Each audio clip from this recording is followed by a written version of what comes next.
it may be worth talking a little bit about sort of the difference between shooting single camera and multi-camera. As a single camera show, it's sort of shot like a movie where you're lighting in one direction and you're shooting all your angles in that direction. And then you turn around and shoot the other direction, and you've probably already shot a master in a third direction, and depending on how many people are in the room, you're shooting 4, 5, 6 directions going around a table every time. That's a lighting change. So we shoot 13 hours a day every day once we're in production. Multi-camera is much more like a play, and it's a proscenium, and there's a live audience, and you do each scene, and you kind of do it in order. So there's a sort of different. And we were talking a little bit beforehand about the kind of double-edged sword of having that extra time to write. It takes about half a day to shoot a multi-camera, and it takes us about 5.5 days to shoot a single camera. And that puts different stresses on the writing staff, because the writers in TV are also the producers. But at some point, 7 a.m. some Monday, you start shooting that.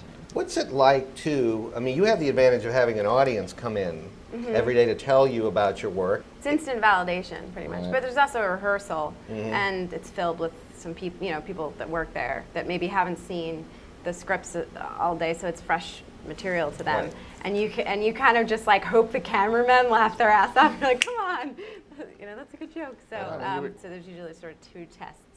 Well, there's 1 test period, and then rewrites, and then the audience. We have to be the toughest critics just as writers in general of our own stuff.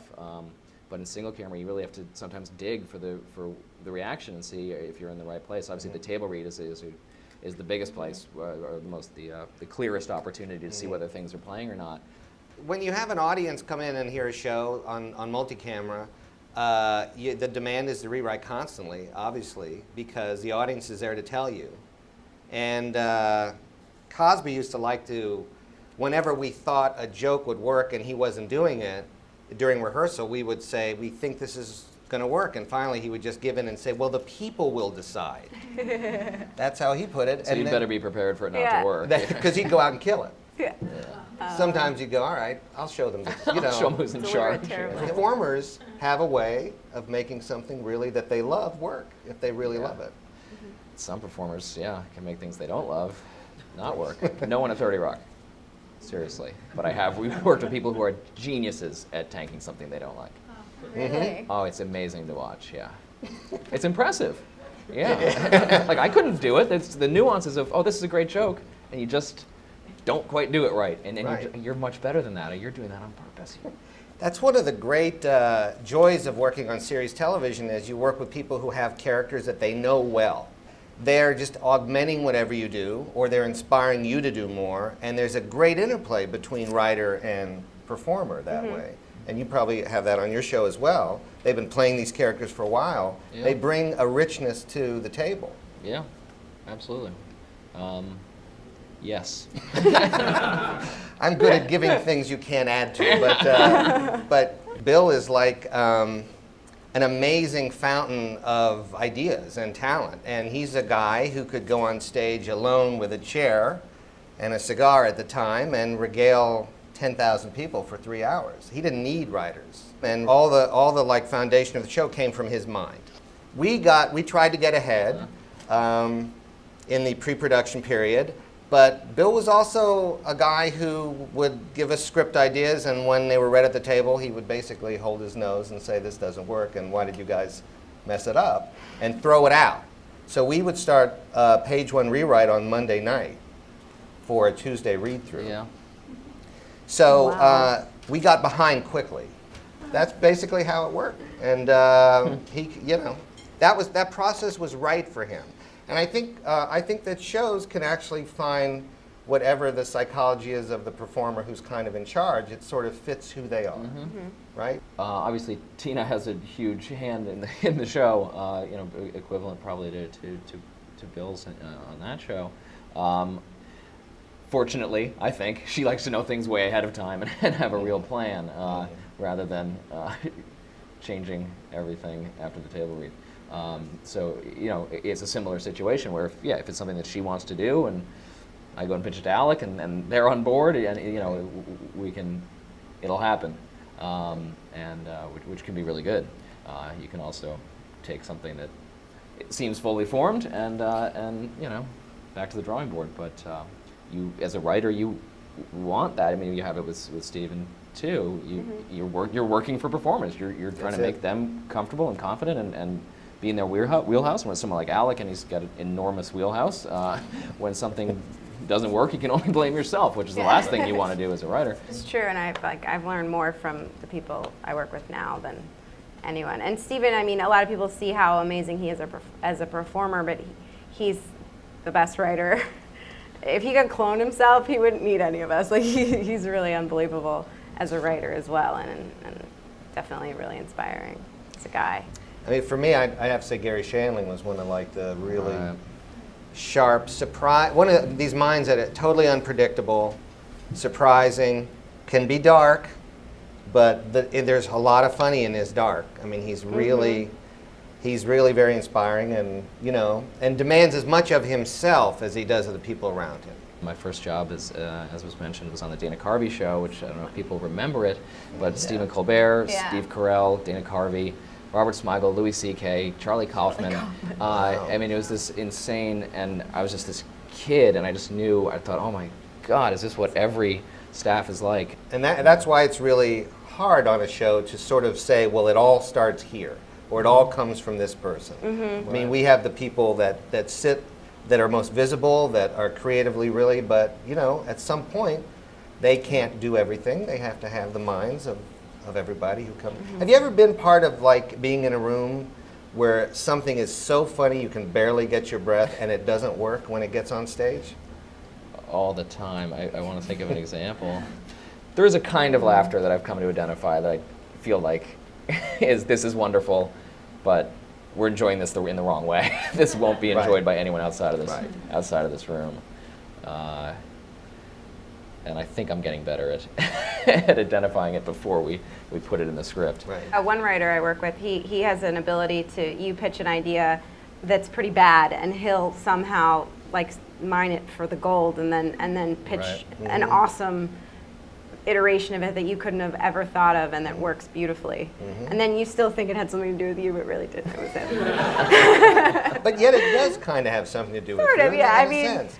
you have to consider all things, because you really don't know where they lead. Do you get any pushback from either of your networks, NBC or Comedy Central, about something that you've written that's gone too far, or how does censorship work for each on your shows? They tend to leave us alone. Every now and then I think we had to find, the other night I worked on this piece that it was about Stephen Colbert's autumn morning dick scrub, or something like that. I forgot, autumnal solstice dick scrub or something, and we were trying to figure out if you could say dick, or at what times you could say it, and how much we should put in the graphic. Can we write it? Can we just say D? Can we make the I a wrench? Like, I don't know. So there's definitely a lot of funny conversations that go on with people that actually deal with that I don't see on a daily basis. But for the most part, as far as I know, they leave us alone for the most part. So going from cable to network, it's a whole different ballgame. Yeah, there's a whole apparatus in place, and I mean, there's all kinds of. There's the legal department, and then there's the standards and practices. But coming from the background of SNL, and now working on 30 Rock, I mean, there's been notorious battles with censors. Right. And speaking of Dick, you brought it up. We did a sketch one of my later years there where Will Ferrell was doing the voice. It was after Castaway came out, right? So it was called, the Tom Hanks movie. And he was Wilson the volleyball, and was just talking about his experience shooting that film with Tom Hanks. And the first line that we wrote, and we kind of, sometimes you do this to just try to get the laugh, especially at SNL, we had just come out and say Hanks is a dick. It was the first line, and Ferrell, of course, hilarious doing it. And then we were going to take it out, but we didn't, because no one had said anything yet. And then Standard said something, but it wasn't a super strong, I couldn't believe it, actually, a super strong note. And so I went to Lauren, and he said, leave it. And I then, okay, so we'll say this. And then Standards came back to me and said, you need to take that out. And I said, Lauren said we should leave it, so you need to go talk to Lauren. And the next thing I knew, Will was saying it. And I was in one of the editing suites while the air show was going on. And I just happened to be in there. And that Weekend Update was going on. And that line was uttered. And I think Scott Sassa was the president of the network then or something. Scott Sassa and Jeff Zucker burst in with the standards lady who was in trouble. And they edited it for West Coast and took it out. Oh, wow. The only standard story I have is, believe it or not, we had a standards person on The Cosby Show who had nothing to do. Because there was nothing to censor on the show ever. Right. So I used to I had like a cocktail shaker there for her. Because I thought, why not make her a drink? She's not going to be working. So we'd make her a cocktail. And then, of course, 1 year later, she gave us one note. In the 6 years I was there, we got one note. So when you're writing, how do you know that it's going to be funny? How do you know when you're overthinking it? What's your own barometer when you put something on paper?